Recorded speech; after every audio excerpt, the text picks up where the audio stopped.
Non accenna a diminuire la polemica tra il vescovo di Treviso e la Lega. Dopo il richiamo delle diocesi di Treviso e Vittorio Veneto ad una maggiore accoglienza e la risposta del governatore Zaia sull'utilizzo dei seminari semivuoti, il vescovo Agostino Gardin ha scelto i microfoni della televisione della CEI-Sat 2000 per rincarare la dose nei confronti di Lega e relativi sindaci.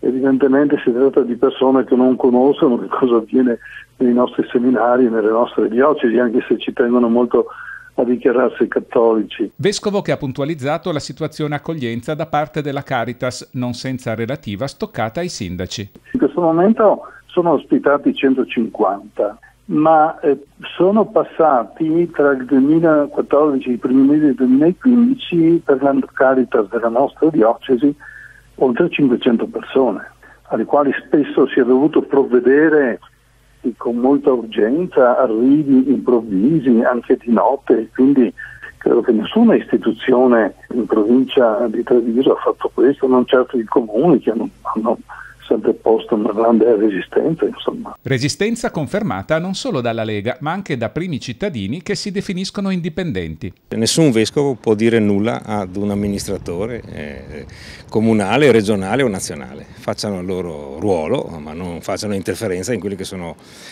scelte che devono fare coloro che sono eletti e deputati ad affrontare le problematiche che hanno. Dal canto suo il vescovo Gardin puntualizza come l'accoglienza degli immigrati non sia un problema di strutture, ma di volontà. La nostra diocesi ha una scuola, c'è l'edificio, noi a un certo punto abbiamo proposto di collocare lì un certo numero di profughi perché è un ambiente di proprietà della diocesi.